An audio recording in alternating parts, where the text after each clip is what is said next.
Let's wait for Mr. Dot. Cheers, mate. You. Cheers.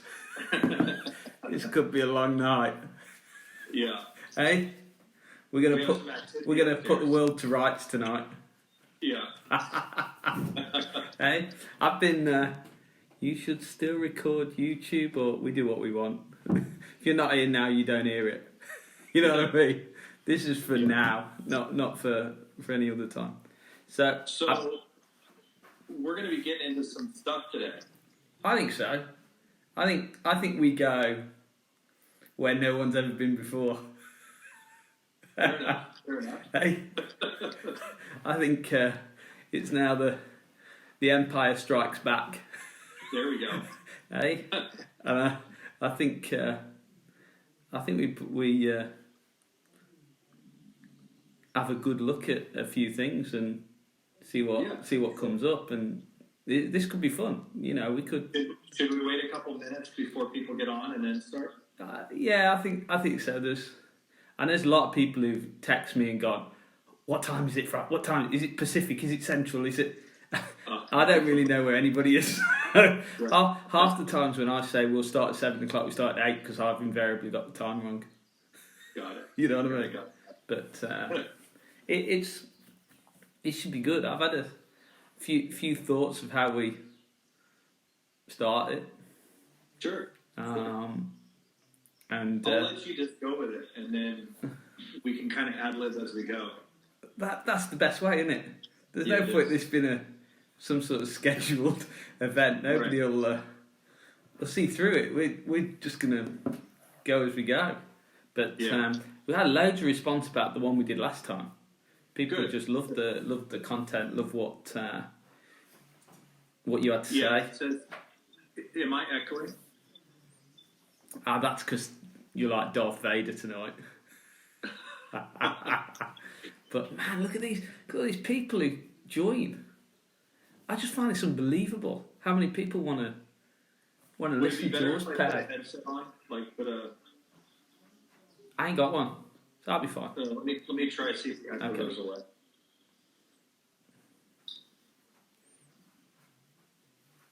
Is that better? That's good. Yeah, that didn't sound that different to me. Okay. So I think we get. It's weird. I can hear myself on there. Should I re-log in? Nah, we'll be fine. We'll be fine. Just go for it. Let's roll. Okay.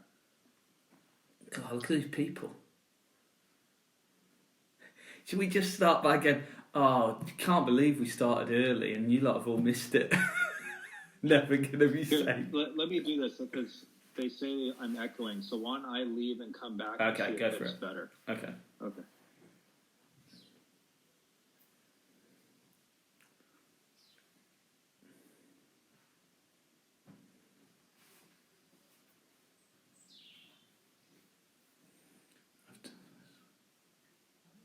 Somebody has told their missus they're going to be home for work late so they can listen to this. Mr. McNary.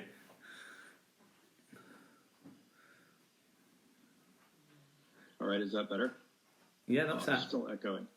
You're not echoing my end, though. Huh. Somebody's just put on here that they're... I can hear it on my end.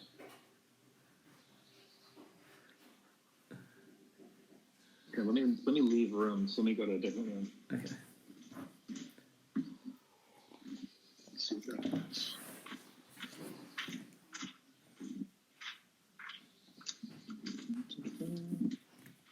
Is that better, guys? Somebody just put still echoing. No. The Viking King is live. Let me see. Some song.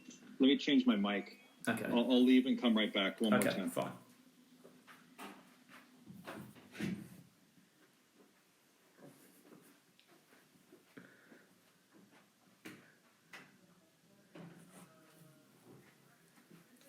Feel like I'm at a concert.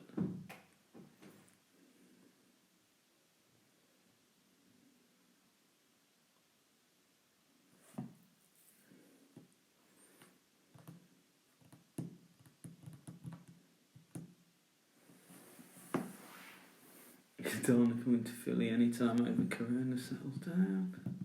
Tell us a joke. I'm not sure I've got any jokes. Otherwise, I'd love to tell you a joke.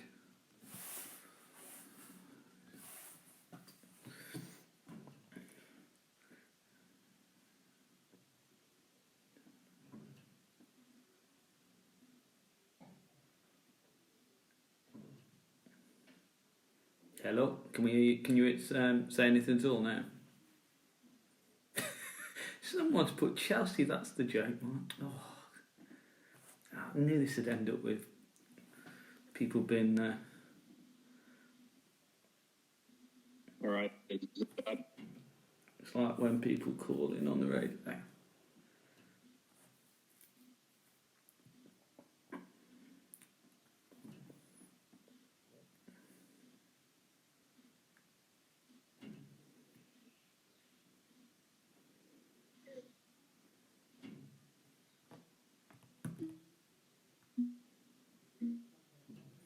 Oh yeah, maybe it's the voice on my speaker. Is Dana back yet? It might just be the speaker.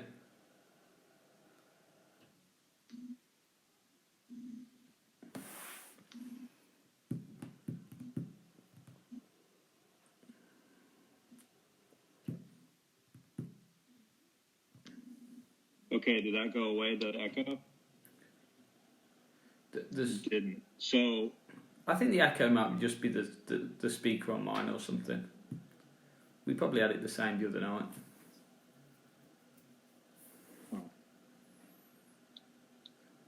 Okay, I'm gonna make do on this. Okay. Okay, so this was my thought. Okay, so at this moment in time, in an opinion, there's two lots of players on the PGA Tour. There's the bombers, big, long, with good accuracy. And then there's those that aren't quite as long, with real great accuracy, to be successful in the same game. So what I thought we could do is have a look at one of the bomber swings, to how that would, how that's put together in terms of the pieces and the dynamics in order to create that degree of power, and what some of the players actually do within their moves in order to be able to produce that sort of level of power, but at the same time, why that level of power then becomes not quite as accurate. It might just be simple as speed, but the dynamics of it. We can take an example of, I know, Dustin or somebody alike, and then look at a different style of player who plays a different game, and then why those two dynamically and from how they move are slightly different. Because I think that there's the difference between players, we could then look at why they actually work, as opposed to we just sit here and answer a load of questions, or go through P1 to 10 again with that's I think everybody kind of has a pretty good firm understanding of where mechanics are and what kind of falls underneath ideals. Everybody's pretty close to that, and there might be a little bit different preference on what the downswing stuff should or shouldn't look like. And I don't think that necessarily creates much of a conversation. And, to kind of answer your question as far as, difference between the guys that hit it really far and the guys that don't, we can kind of lead into three separate parts there. At least at major ones. So I can actually demonstrate a little bit. Oh, this is going to be amazing. So let me do this in a family room here. I'm not in my office, so. Perfect. Is that visible? Yeah, that's good. Yeah. Perfect. Okay, so really the first thing that we have to understand is there's a difference between trying to become accurate and trying to create speed. And then the novel idea that if we try to go one way, we're going to remove the other, which has inherently been the discourse for the past 2 decades, right? So, and myself being included, I'm guilty of that, because we would say that somebody who doesn't move around is going to be better off with making better contact, being more accurate, and everything of that nature. So we now know that that's not the case, because we understand the kind of the inverse dynamics within the club better, not entirely, but better. There is a lot of debate on some things that don't really matter to this conversation, but into other ones it does. But we know that there's accuracy involved with how that's being delivered as well. So it doesn't necessarily, you're not bound necessarily by its pivot. Now the pivot's representing those inverse dynamics. So, and you can thank the Manzellas, Finneys, that whole crowd on kind of bringing that to light in a more palatable way over the last 5-6 years. So now, if we go into this, the power in itself, the difference is really what's happening very early within, kind of what the center of mass and the COP kind of does and how it bounces around. Now, if we bring in the lineage of, let's say, Morad, looking over my shoulder. We're still on. We haven't been cut off yet. We haven't been cut off yet. So this whole strict trying to take away compensatory pieces sounds really good, and we can create specific alignments and everything, and that's wonderful. But in reality, what is actually occurring to create those alignments is interesting. So if we let's just look at the model for the moment. So from 1 to 2, getting bam, the section 2, having your first release point taken care of, your wrist angles in a certain place, shoulder, the whole thing. But then when you go back and you look at O'Grady, and I've said this a couple times already in the last couple of weeks, but the individual right before he hit actually lowered and shifted right before he even got to 2. Not saying that that's the way, but it's indicative of seeing somebody change pressure. Okay. Now, whether that his pelvis moved or whatnot. And like, if we looked at Rory McIlroy with a mid iron, his pelvis moves 1 inch to 2 to the right, depending on if he's on a flat surface or not. And that's even before the club goes back. So I think that's really, really important to see. And that kind of dictates whether or not how much startup momentum you can create. It's going to dictate how the sequence of how your arms are going to load. It's going to dictate a lot of different factors that kind of wrap back to originally where the mechanics are. So, and that's where some people get caught up, whether or not the club's, outside the hands or inside the hands and all that kind of stuff. That really doesn't matter a whole lot. What does matter is it an independent motion doing it or not? Whereas it should be your dynamics that are doing it. Have you measured, Dana? Have you measured how much they actually move to the trail foot in the first quarter or the first section, let's say? Yeah, from P1 to 1.5, for sure. Yeah. Okay. So if we just look at it, and if we look at just the ground force reaction vectors, right? So they're constantly doing this, and hopefully, but where is the actual startup? So we can be this is the problem with 2D, and one of the arguments with this is that when you take a picture, is the player here? Is the player here? Is the player here? Or is the player there? So like you start seeing that, if you saw that on 3D, you'd see this just going like that. You might even see it go this way, right? Just as much. So I think that's where, if P1 is still in motion and we identify it as it's in motion, that might be a good thing. So, you see McIlroy also, or Noren also. So they get in here, and P1 their pelvis and rib cage is actually going this way a little bit prior to startup. And then O'Grady would go down and right and then go here, and that set his P2 slightly in. So the direction that P2 went was a lot to do with what this is doing early. And so I think when we look at that as coaches and we say, okay, I want to get this player to do this at section 2, outside the fact you're looking at, whether or not their posture and everything's in the right alignment, does the trigger match up to what they're trying to do as far as getting to 2? And is the posture, Dana, reliant on the player's physiology? Or are they, you know what I mean? Or are they trying to create certain alignments even in posture? Yeah. Absolutely. So if a player's sort of got more thoracic curve or pelvis sits under a little or sits back, right? Yeah. Naturally. Yeah. Would you be almost leaving that, or would you try and put them into a more ideal position to move? To answer that the right way is that has a lot to do with engagement. So where the pelvis sits, as an example, has a lot to do with engagement to the core and what it's going to do to the rib cage. So if a player has a lot of sway, for an example, and that's just genetically disposition, I'm not going to throw them entirely over this way because you're actually disengaging what their core is going to do.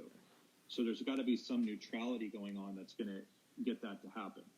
So, the same holds true if you look at a lot of little kids where they finish and their pelvis still points down, but they're able to extend here. So you start seeing like disengagement of what the core is doing. And it is important because that's going to be later on part of your stretch cycle. So you have to make sure that does have engagement, especially if you're going to take the control out of the arms per se. If we get into the athleticism, but if we get to the arms and the elbows and everything, invariably, when you see these guys, their arms are now more in front of the chest. I always think it's like the Michael Phelps where he does butterfly. His arms are now more in front of his chest or on top of his chest, so your elbows are a little more together to help you feel like you can retain a better, let's say, symmetry, within your golf swing. This loads better. Yeah. For sure. So so if we have, and everybody has some level of dysfunction relative to their physiology. So that's not really my department, but if we're looking at somebody might have a dysfunction and being able to keep disengaged, right, for whatever reason, maybe they sit all day long, and then we need to take that into account. But also, like, if we are going to do this, okay, we're going to have to see, now your scapula is going to affect how much protraction you can get on your shoulders, and that's going to allow your arms to sit in a particular fashion. So if somebody can't do that, then that's an issue. That's going to create a range of motion issue because we want your scapula to kind of float on top of your rib cage. And I think people that have done throwing sports have an advantage there because they understand that range and they understand how that loads.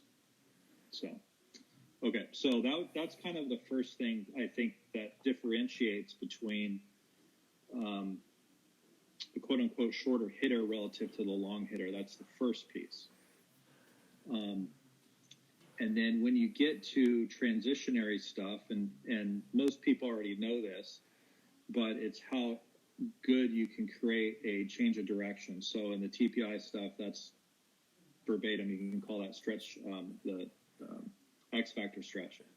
But there's also a couple other pieces to this. So I think understanding that you got a rib cage rotation piece, you have left bend piece, you have an extension rate piece, and then not go too far in one or other direction. So obviously the longest hitters have the most rib cage contribution.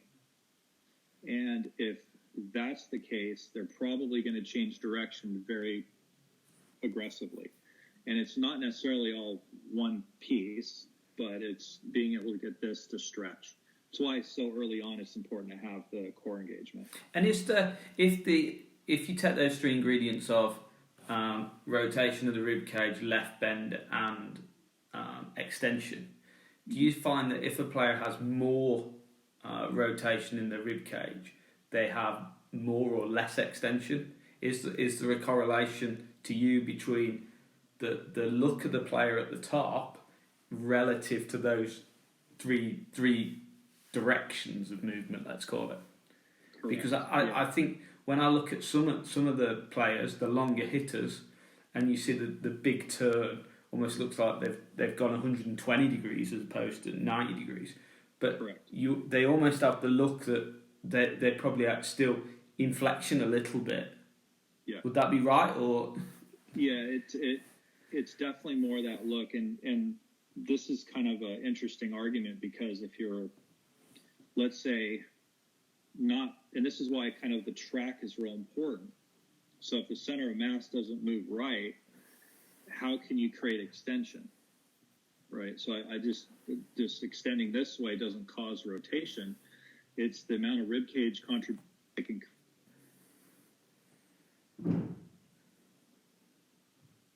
That was a phone call. Sorry. So, but it's how much center mass I can push and how aggressive I can create rib cage rotation. That'll translate into thoracic extension, but I'm not trying to throw extension in there. Oh, okay. Because it's more representative of that. And I think that's where you start seeing guys that extend and lose their left bend and look under-rotated, essentially. Because some of the guys who, produce the long hits now do look 20 degrees more rotated than some others. Yeah. I would assume if their rib cage is rotating more based off the way the upper body anatomy is, then there'll be almost more pressure into the right foot as well, based off how this shoulder girdle then can turn behind the ball. Right. Now, we're not saying then obviously that it sways. We're saying that the rotation component of the rib cage relative to the mass movement on the way back, allows for a greater range for speed, which I think you'd see Dustin, wouldn't you? Yeah, 100%. Yeah, Dustin, Cameron Champ, those individuals.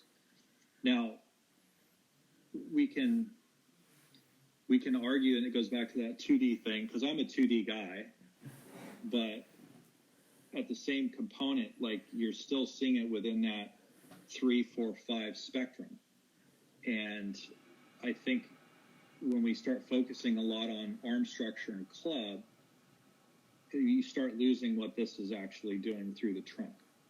And so we have to kind of understand that piece. And I have to do it myself better and better every day. So, but yeah, I think that's a big one in the coaching industry that needs to be understood. Would you say then, Donna, that if we took away the arms on a model, that in long hitters we would get a similar pattern relative to how the anatomy of the body's working? Yes. Whereas the arms, when the arms are added, they're making it actually look different based on how the different part, the wrist, the elbows are loaded. Right.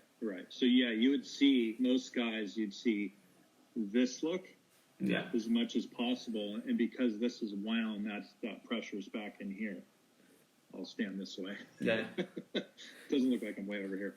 Well, that's kind of the idea. I mean, it almost looks that if you're doing that with your body, then that you could say, in terms of just pure, let's say, pressure, you're going to almost feel like there's 90% plus loaded into your, and I would presume it's gone a little bit back to your heel as well, based off the fact that it's a rotationary movement, and that the pressure's probably moving in a similar direction to how the body's rotated. Yes, pretty early. Yeah, so midfoot, then early, it starts spiking back into that heel. And that's what really gets the pelvic tilts to change. Yeah. And it's also what makes the pelvis increase its tilt through the transition, because you're creating a stretch through your abdominal section. So this is one of the reasons why I don't put a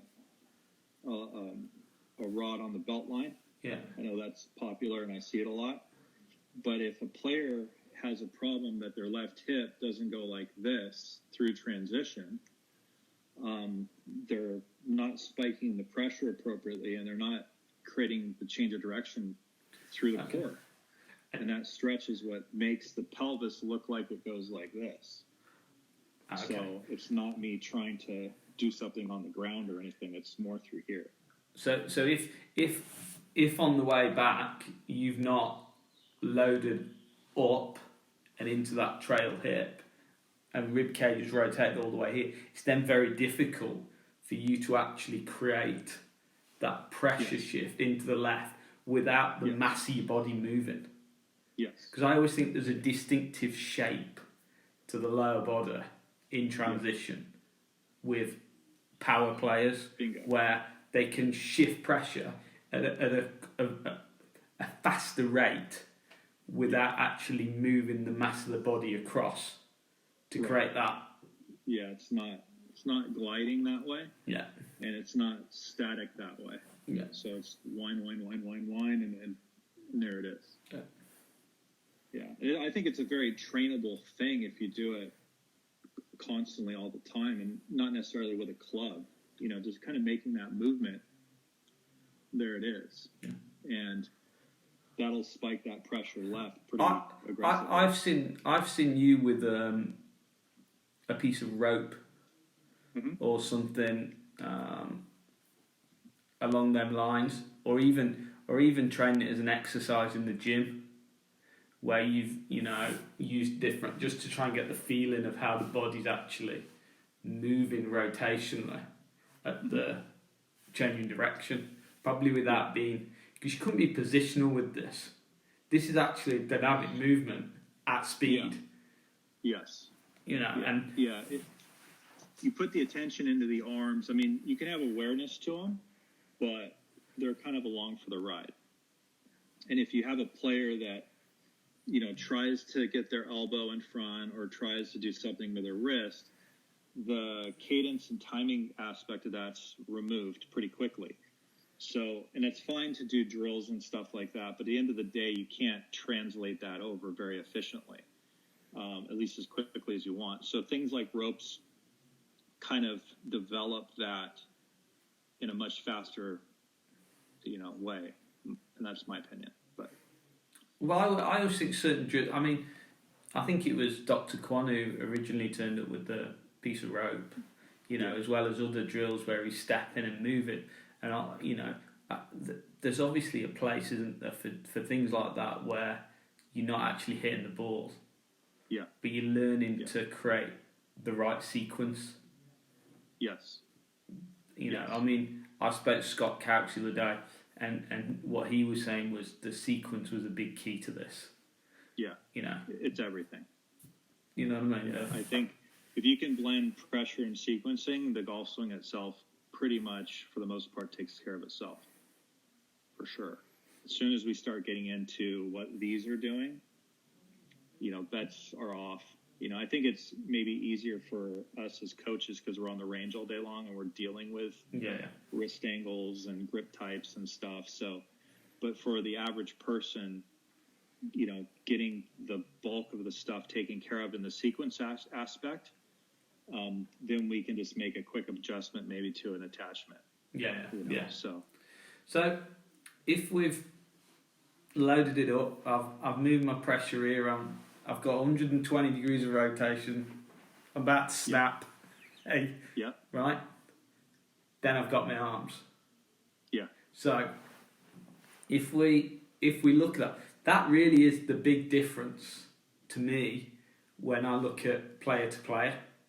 Yeah. And the let's say the two-dimensional, the aesthetic look of something is obviously very different from one person to the other person. So if we took an example of a couple of the longer hitters and we were to put them on a 3D with sensors all over them, and we took away the arms, we're going to have a similar structure from this guy to this guy. And especially with 3D, where there's no identity to the person, then it's the 2D camera, you can see who it is. When it becomes a 3D model, there's no identity to it. It just looks like everyone's the same. So we got some similarities going, but then the arms can make it look so different. Yeah. They're really different. So the positioning of the here's the problem with the arms is the pressure itself can kind of tell you where. I'm gonna go in the office because I have a dog that's start barking. But yeah, I think the pressure will kind of show you what the arms will end up doing, and maybe that's a good way of looking at things. So if you're kind of stuck on why a guy might be, dragging a club down or something like that, you can see, okay, how much pressure is spiking on that left foot, and when is it spiking on the left foot? Is it spiking at the appropriate time? Is it not? But you're going to see for sure with the bombers. You look at the Cameron Champs and Dustin Johnson and Rory, you're going to see them spike that pressure pretty early, and it kind of makes sense now how they're able to get that club to line up.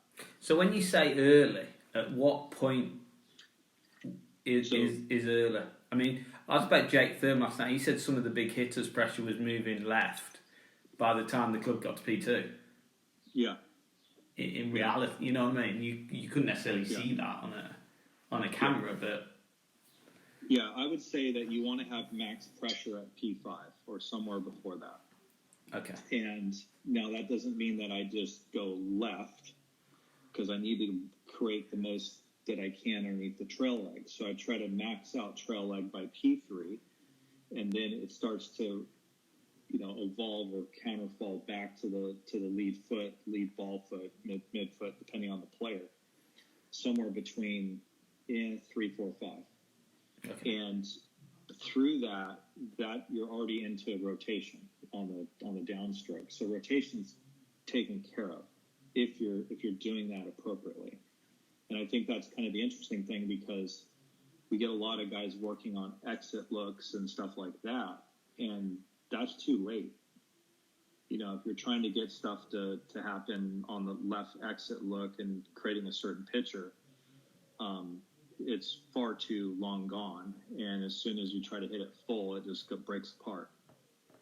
So, and when we say this is a spiking by P5, we're talking like max pressure. What, ball of left foot? Yeah, pretty much. But this is where the interesting bit is, because we're not talking that the mass of the body's on that left foot to create the spike. Because I always think if you put your body weight on your left foot, it's really heavy to move. Yeah. You know what I mean? So we as we get to P5 here, we've got maximum pressure, let's say, in the ball of the left foot, but the mass of the body is still pretty centered by that point. And that's really interesting, that is, because many years ago we used to talk about being centered within a swing in order to control the tack angle and path. And this probably 15, 20 years ago when we very first saw TrackMan. And we had, at the time, we had players who, they kept saying, they've got really good attack angles, these boys. Their attack angle's really shallow, he just delivers it in. And we just, they're centered. I think that what's come out of it is that the mass is more centered, but there is a lot of pressure in the ball of that left foot. Yeah.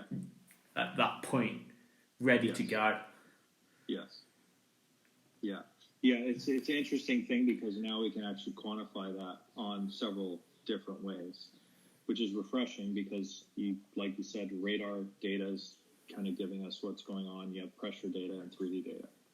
So the 2D representation we can bring on top of that and then create an understanding of it.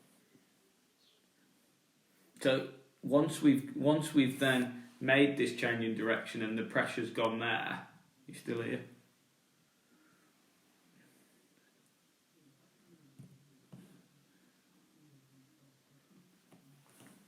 Oh dear. Are you back? Oh, there we go. Okay, cool. Oh, yeah. Let me do this real quick. Call. Yeah.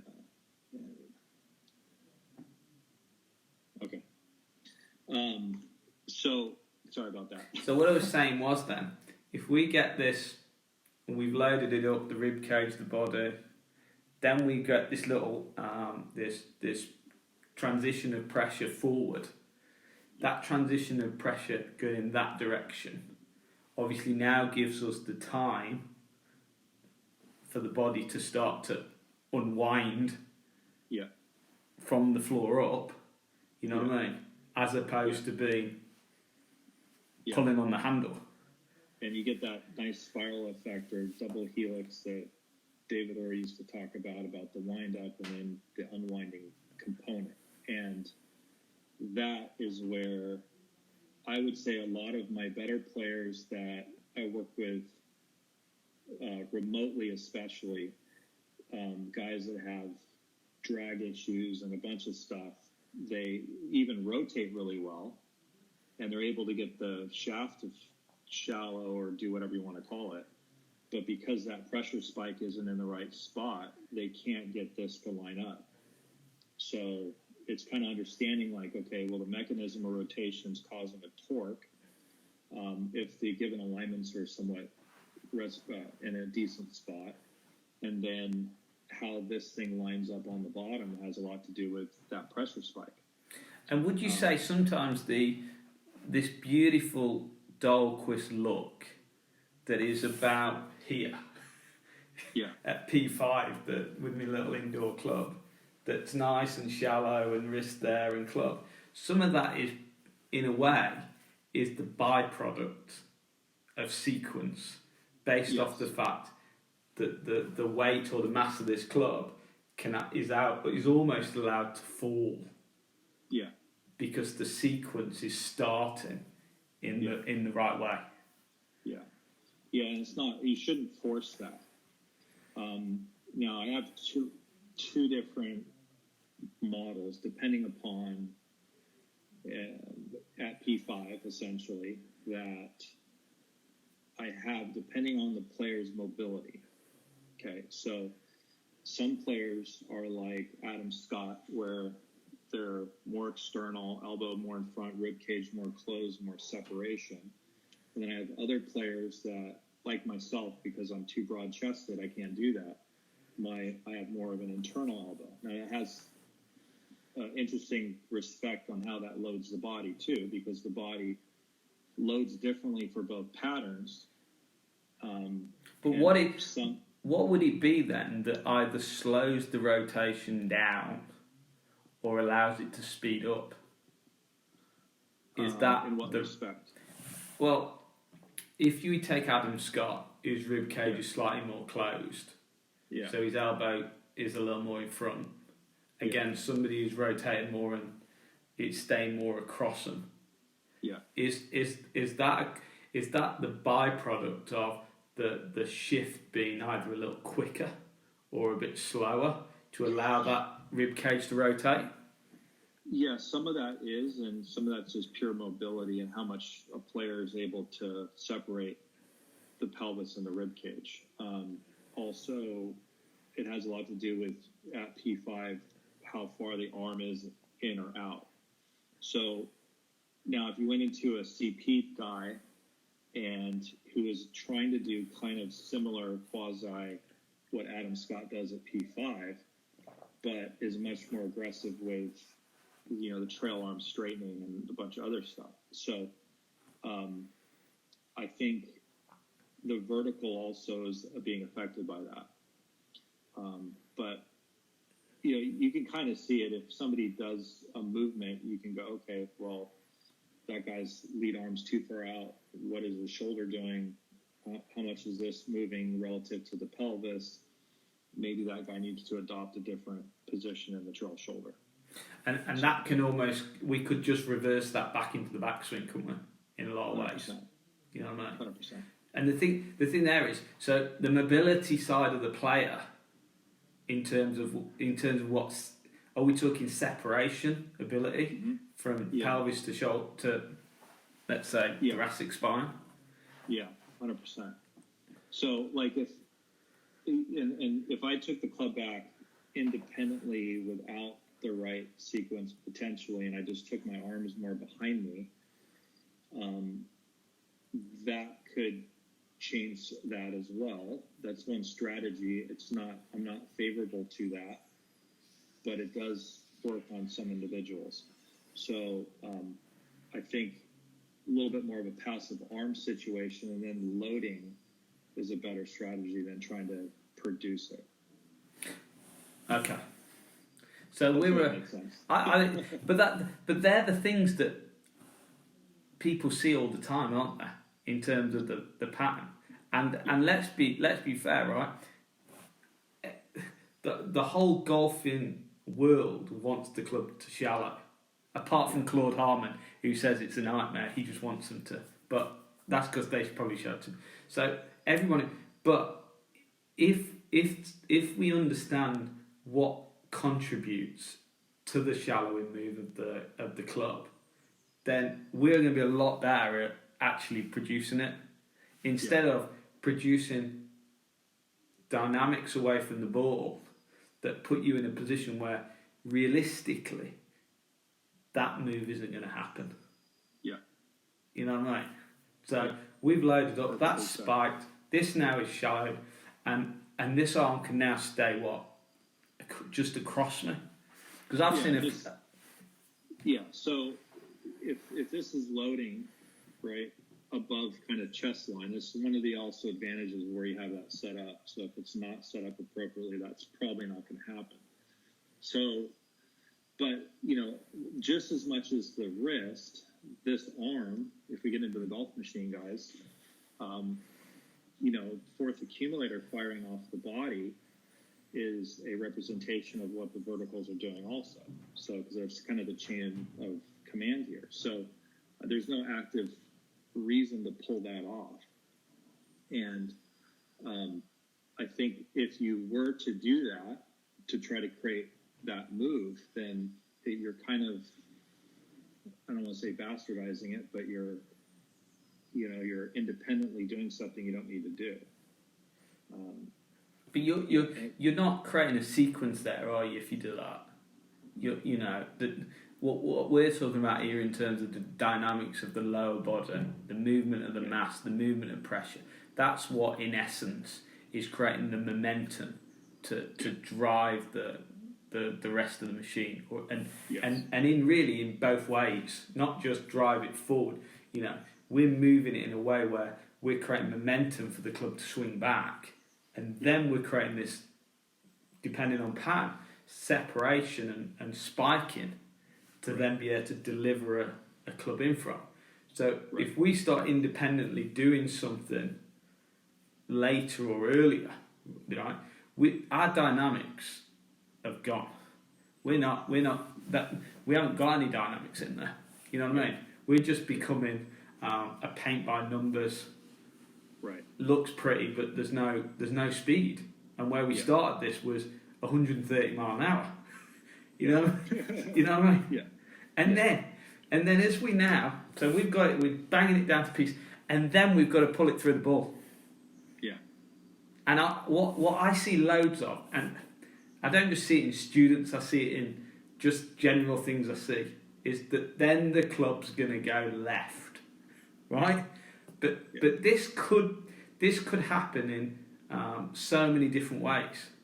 Yeah. Because anything that's attached to this club is going to produce or influence now the direction that it goes. Yeah. So, when we've got this body movement, we've got this spike. Now, what's going to happen with the dynamic of the lower body, in order for this handle to now be pulled through in the right direction? Because if this handle doesn't go in the right direction, or we apply the wrong pressure to the handle, we're going to not just affect the direction this is going, we're going to affect the loft on it and the direction that it's pointing in. And if we've got all this stored energy now because of our movement, this could now go miles offline if we're not able to keep this dynamic moving through to the right place. Yeah, so it has a lot to do with essentially like the left hub of your shoulder and the direction that it's going. Was it in a good spot at P5? So the tilts have a lot to do with that. Were both centers, pelvis and sternum, were they kind of in the right position? And so you can have like a down the line look, but if this is back and this is forward and the hip is high, you can have a pretty good look, and all of a sudden your swing direction is 25 degrees to the right.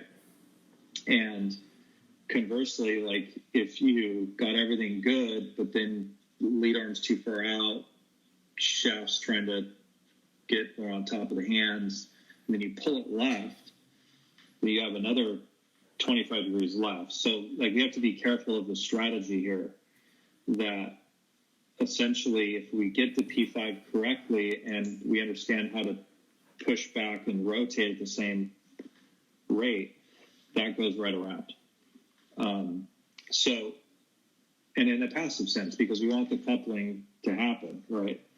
Depending on the shot, trying to knock down or something, different story. But yeah, I think that's a real important fabric. And, a lot of teachers have said over a long time that, they saw this piece, and we're not manually putting that in or recocking or any of that kind of stuff. When we go down that route, it's more into the vanity aspects of things, which I'm guilty of, so I'm going to freely say it. So, yeah. But that's, so when we've got ourselves down to P5, perfect, loads of pressure there. What we're now saying is we're not really going to move any further. We're now pushing downwards to pull our whole body around. Yeah. Right? Which essentially means we're going to be angled, spinning that way. Yeah. Yeah. And it's that motion of this pulling back and around that's going to pull that club through the ball. Right. Yeah. And on the longest hitters, this is kind of the difference between the guys who are not. If we added all these things up, they all represent themselves at this point in time. So if I had, let me come this way a minute. So if I was like this, if this even works, I don't lose it. Okay, so if I'm right here, I have Star Wars in the background if you can't see it. Okay. Maybe the Force. We're talking about the Force anyway. Yeah. So, this is essentially landing, you're here at 5, this is closed, there's my left bend separation. So this is all maxed out. When that pushes away, that's what keeps this rotation going. So it gives you the appearance that you stay within some sort of tilt, but that left foot actually jumped to the left. And that gave room, it did two things. It gave room for my right hip to come around, so I'm not blocked out. And then also it gets that pressure when I'm pushing, the pressure to go back and then push back to the front. So it gives you that boom, boom. So our mass is almost from, let's say, P5 isn't going to move a great deal. No. So if I piece this together in my mind correctly, our starting position might be with the centre of our pelvis slightly to the left. Mm-hmm. So then as we move from into the backswing nice and early, we've got a movement of the pelvis across and we've also got it rotating to allow this to turn. Yeah. Now, as we're now transitioning probably 3 to 4, we're almost recentering it back up. Mm-hmm. So by the time we get to 5, the mass is centered. There's mass pressure going through the left foot, which now makes the pelvis spin back and the body open up, which essentially is now pulling the arms inwards and upwards. Correct.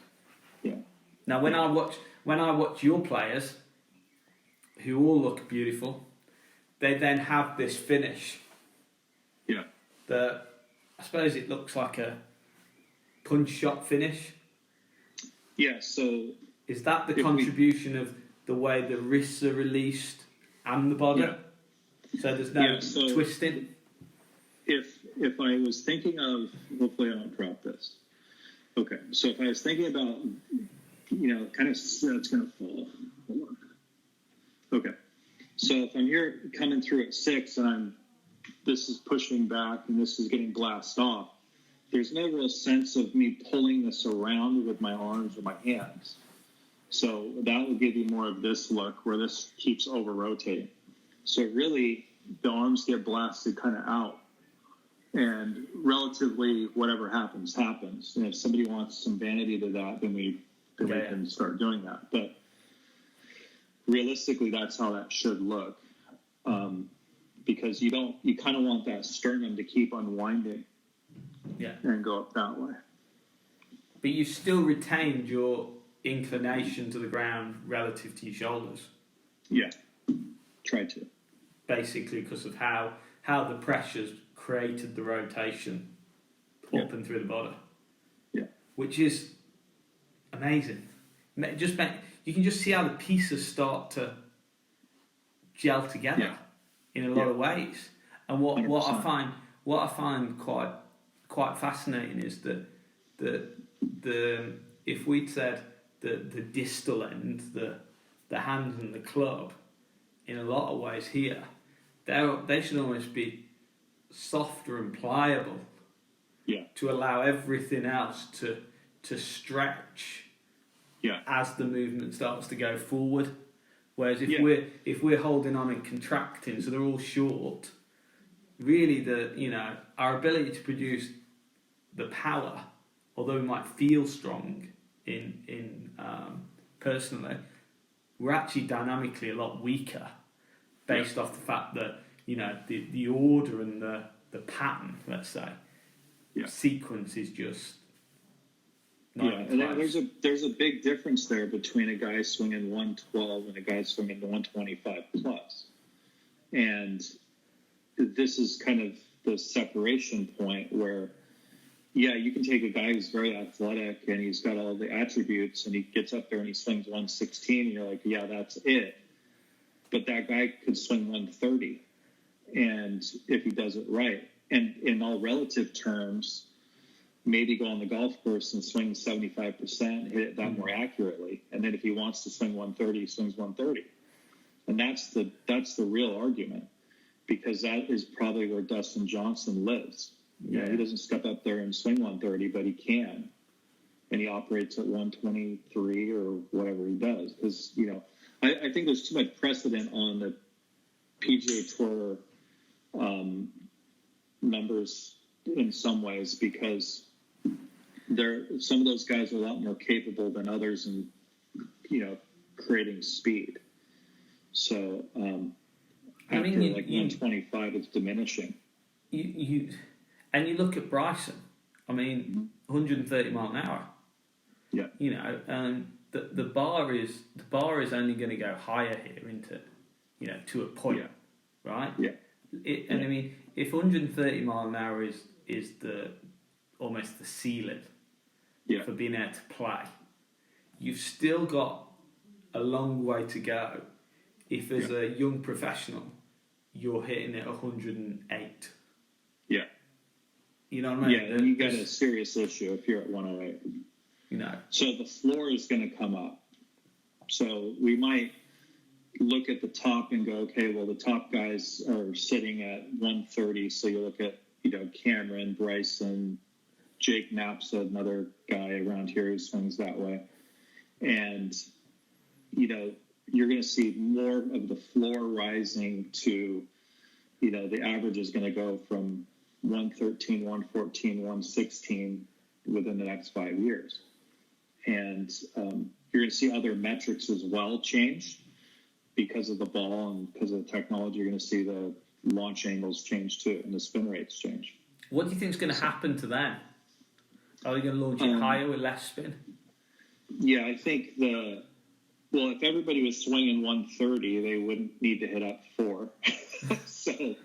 But you're going to see, I think, more of a level to slightly up angle of attack, a little higher launch and less spin.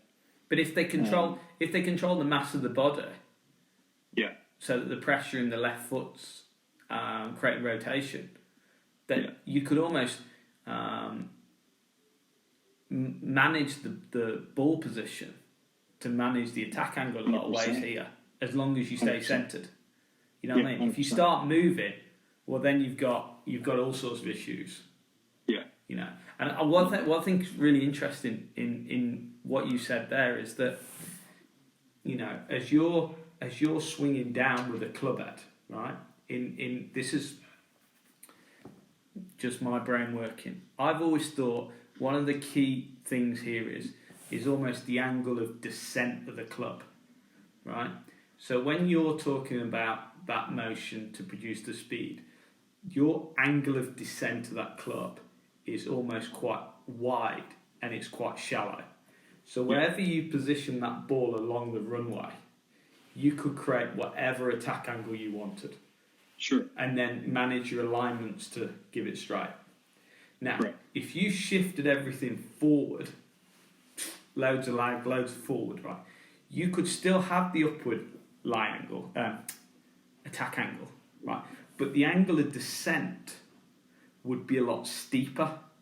And then you would literally be, jumping out your boots just to try and create an attack angle. But at the same time, the ball flight could go anywhere. Yeah. So and that's it. Your face is so much more under control because the way in which it's being delivered, there's probably a lot less deviation. Yeah, that's the big one right there. You have a hand speed rate of closure argument, which is a whole nother hour.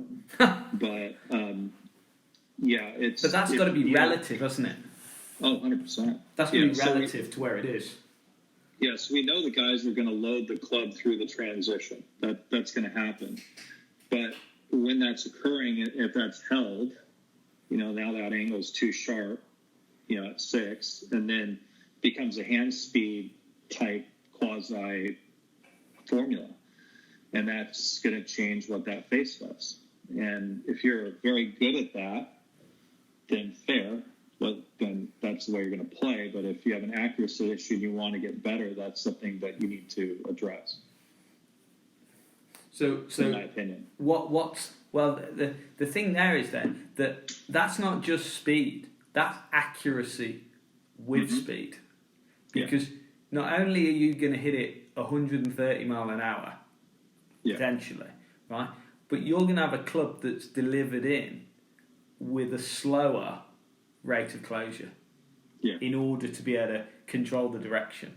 And if then you can change you could change your alignments of feet relative to ball position, relative to the start line of your ball flight. You could see a player with the right degree of strength and hitting it miles, but with great accuracy. Yeah. Or good accuracy and anyway. There's your Dustin Johnson right there. Yeah. That's a pattern. And if you then took this the way let's say the hands are attached to the club, right? Presumably then 500.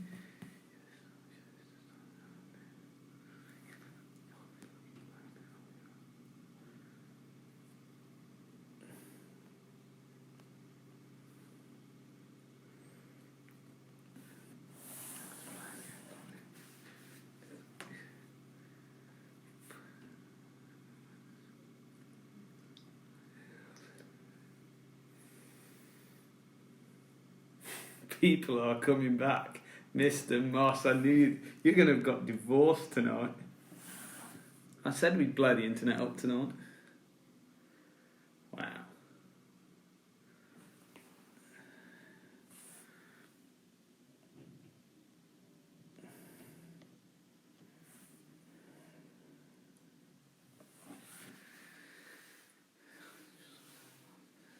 Did you start at 7? Yes. Well, we didn't. We started about 7:15. Oh, we are back. Let me know when I'm live. You're live. I can see you. I can see you from the nose down. Okay, there we go. But so I have another 5 minutes, unfortunately. Okay. But, lesson. So all I was saying was that in order to be able to handle this power and speed, in an ideal, you're probably going to see a stronger attachment to the club. Yeah. Just yeah. You know what I mean? And I mean, really, if you look at where we've gone in the last hour, we've been to the dark side and back. Definitely. Eh? Definitely. And it's been absolute ball, Donna. I've loved it. No worries. So, it's interesting we talk about the grip piece because, sometimes we get a lot of amateurs that come in with a pretty strong attachment. And, they have to learn how to pivot based off that. And we don't often see that. So they do it for other reasons. But, so we'll kind of try to steer them back to some neutrality a little bit and then pick up rotation and then, see what it does. Look, Donna, it's been ace. I've loved every minute of it. Anytime. I'm your biggest fan. We could sit here and go all night. I'm sure the people on here have had an absolute ball. If not, we lost them about an hour ago. No problem. Hey? Let's do it again anytime. But we'll have let's go for the trilogy next week. Okay. And we'll have to get the other end of the spectrum and start doing something else. Definitely. But you've been black road. Absolute ball. Let's have another go next week. Thank you for your time, Sounds Donna. good. Love it. Thank you. Bye. Cheers.